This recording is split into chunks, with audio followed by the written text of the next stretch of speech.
अल्लाह दा वास्ता है मरियम नवाज सीसीडी को पंजाब पुलिस को प्लीज मेरे वाले साहब को जरा अगवा कर दिता गया। मैं उमरे ते हाले जहाज तो लथे हैं तो मेरे को पता लगे मैं उमरे ते आया होया एहराम की हालत खड़ा थिया और तुसा मेरे जरा ना मेरे वाले साहब को बाजियाब यो करवाओ बाजियाब।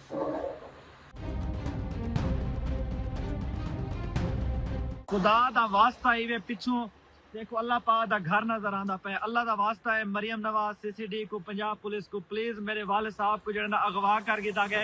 मैं उमरे ते आया होया एहराम की हालत खड़ा थिया और अल्लाह दे कोलों दुआ दी अपील करना कि अल्लाह पाक मेरे वाले साहब को जरा अपनी हिफ्ज़ो अमान च रखें। और मैं हुकूमत पंजाब मरियम नवाज सीसीडी पुलिस सारे इदारा को हाथ जोड़ के मिन्नत करना कि यार मेरे वाले साहब को अगवा कर दिता गया। मैं उमरे ते हाले जहाज तो लथे हैं तो मेरे को पता लगे तो प्लीज प्लीज प्लीज मेरे हक च वीडियो बनाओ, प्लीज मेरे हक च आवाज उठाओ, प्लीज इदारे तक मेरी आवाज पहुंचाओ ताकि इदारे को मेरी गाल का पता लगे। और प्लीज इदारे तुसा मेरे जने ना मेरे वाले साहब को बाजियाब करो।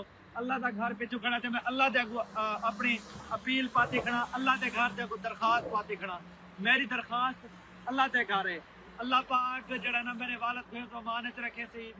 अल्लाह पाक मेरे को अल्फाज कहनी खुदा दी कसम है। बस मैं मुख्तसर गल करना यार मरियम नवाज के को गुजारिश है कि मेरे वाले साहब को जरा ना यो करवाओ बाजियाब।